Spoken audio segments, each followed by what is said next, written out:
Huey the Kingfish Long by Gabriel Lucier. The Common Man.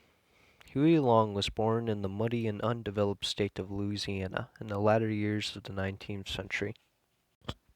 As a hillbilly in rural Louisiana, which he referred to himself as when meeting former President Calvin Coolidge, he often noticed as a young schoolboy how backwards rural Louisiana seemed to be, with its undeveloped and poor infrastructure.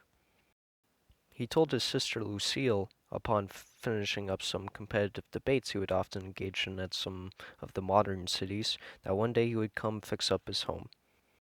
His home county, known as a parish in the heavily Cajun Catholic Louisiana, was Wynne, and this parish was already sentimental to populism, which greatly influenced Huey Long to later become a populist, or better known as a man of the people. His parish had been visited by the populist candidate known as William Jennings Bryan, who had a quote that Huey Long eventually made a motto and song after, "Every man a king." Now at the age of 17, he became a salesman, and showed more than enough evidence that he was a capable and intelligent speaker. Around that age, Long met his wife Rose, and after marrying her, told her about his ambitions of one day becoming a very successful politician in regard to American democracy. He would have a minor state office and be governor, senator, and afterwards the president. Now, after his marriage, he became a lawyer in 1914, a career he boasted about, for the fact that he never had a case against a poor man. The populace. His career as a lawyer helped him to get his minor state position in the Railroad Commission, since the common folk of Louisiana respected his career in law as a defender of the people. He continued to defend the people in this position against the aristocratic and business class that had long held power over the state, gaining for himself even more popularity.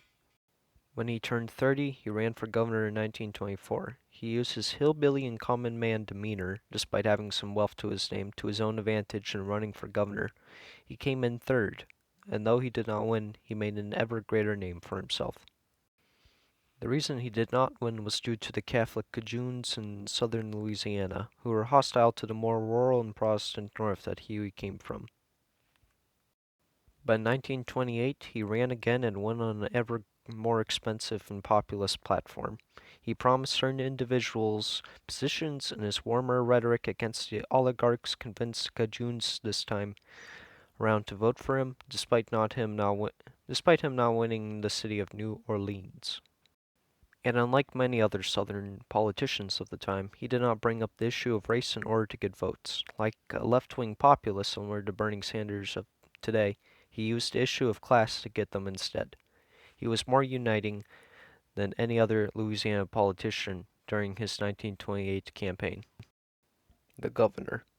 As governor of Louisiana, Huey Long brought about much needed change that he had once dreamt of making in his state when he was but a boy. For Louisiana, he quickly ushered in legislation and taxes on the rich in order to afford the many programs he had in mind for his home.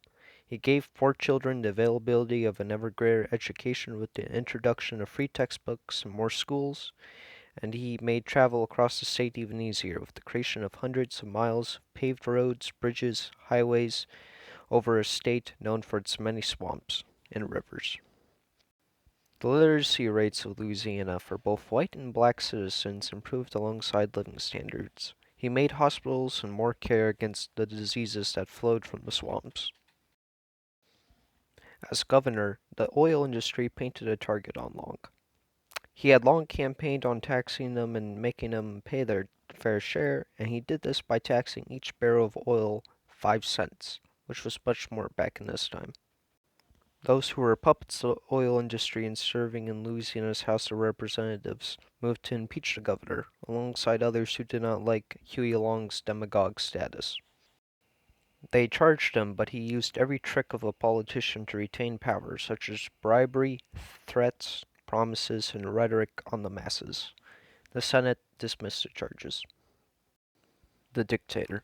Huey Long has been compared to Kaiser, seeking great power and using some of it to help the poor, but this is up for speculation, since the man showed both virtuous and vicious moments. Some of his opponents and later historians called him this title of dictator, especially what he did in order to dismiss the charges brought against him. Nonetheless, His use of political corruption to help the poor serves as a basis to why democracy can seemingly appear weak. One man who had the heart of the people caused for more change to happen than the many who had been long governing Louisiana. Like a dictator, he did benefit himself by saving some taxes for his own personal funds and even made a new and expensive government mansion for him and his family.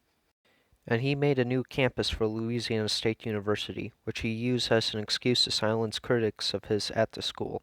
These latter things happened while he served as both governor and senator of Louisiana. But around this time, he made a very catchy song. That's right. I weep for slumber, America, land of brave and true, with castles and clothing and food for all belongs to you. Every man a king, for you can be a millionaire. That's fine. But there's something belonging to others. There's enough for all people to share.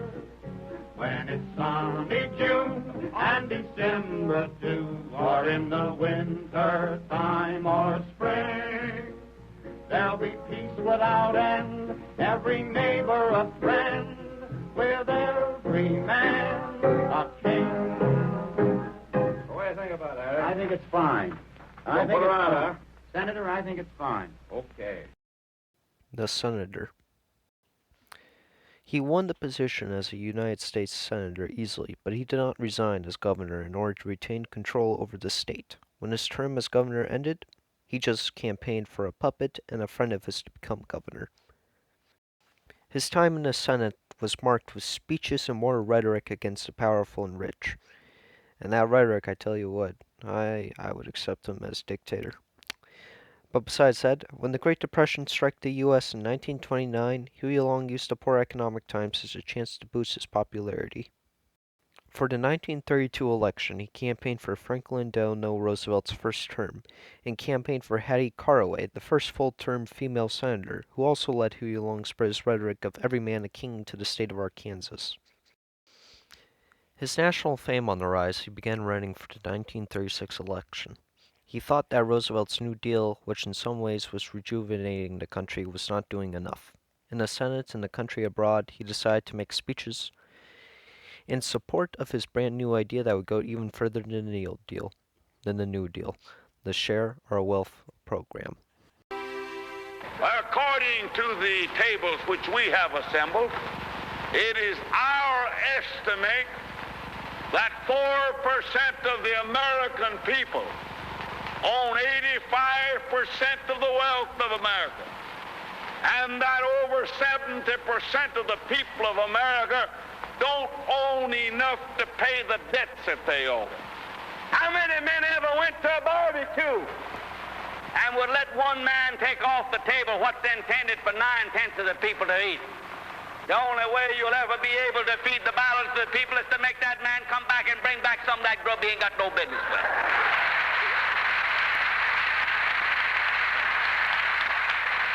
Now, how are you going to feed the balance of the people? What's Morgan and Baruch and Rockefeller and Mellon going to do with all that grub? They can't eat it. They can't wear the clothes. They can't live in the house. Give them a yacht. Give them a palace. Send them to Reno and give them a new wife when they want it. If that's what they want.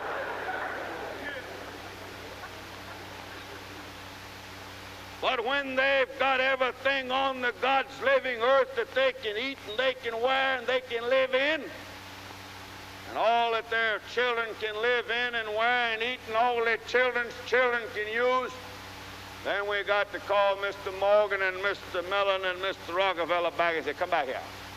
Put that stuff back on this table here that you took away from here, that you don't need. Leave something else for the American people to consume. And that's the program. We're not going to destroy the Gulf Refining Company. We're not going to destroy the Standard Oil Company. But we're going to say that the limit of any one man's stock ownership in the Standard Oil Company is from $3 to $5 million to that individual, and that the balance of the people of America own the balance of what the Standard Oil Company is worth. All right.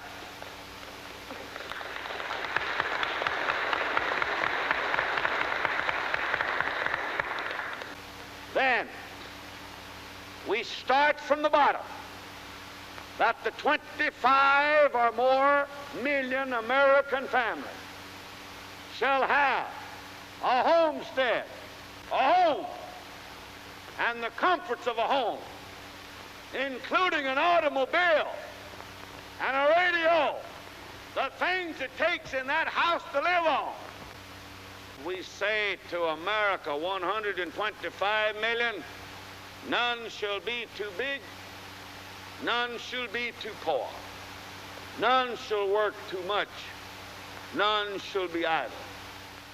No luxurious mansions empty, none walking the streets, none impoverished, none in pestilence, none in want, but in the land blessed by the smile of the Creator, with everything to be consumed, to be eaten, to be worn, that America will become a land sharing the fruits of the land, not for the favored few, not to satisfy greed, but that all may live in a land in which the Lord has provided an abundance sufficient for the luxury and convenience of the people in general, I think.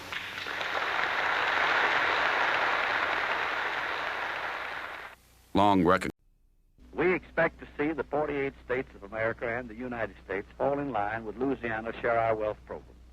That will mean that there'll be no such thing as a man without a home and something to eat and something to wear and a job. If you allow a big man to have billions, then all of us can't have anything else. So we propose that none shall be bigger than a 10 millionaire, and none shall own less than a home and the comforts necessary for a home, and property to educate their children. As Long explained, this program was to usher in economic equality and taxes on the rich. In serving neither the Republicans or Democrats, he had many enemies, and he would be his own candidate to face off against FDR in the next election. His comedic and fiery speeches that he had become a master of made him stand out. But before FDR would have to worry, Huey's life would be cut too soon for him.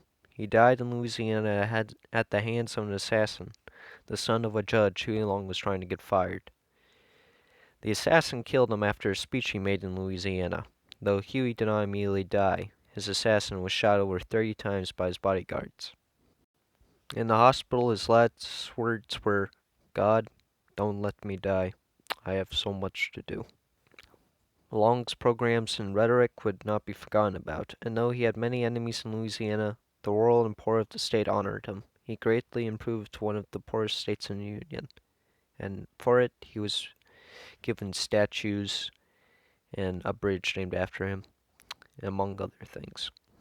His influence on the country would be that of both fear and that a dictator could one day rise up, but the more positive influences he had on the U.S. would bring about more support for many of the systems we have today, like Social Security. Today, Louisiana honors him as its most prominent American citizen. This was a project on Huey Long by Gabriel Lucier. Thank you for listening.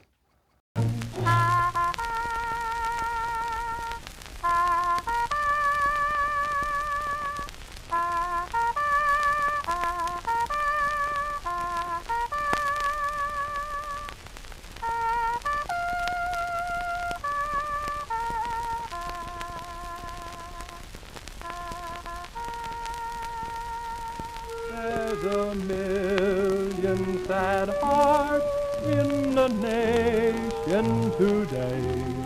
There's a million bowed heads hanging low.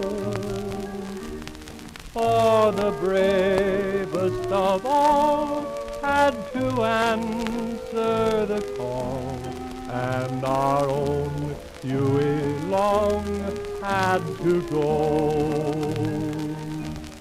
And with deepest regret, we will never forget.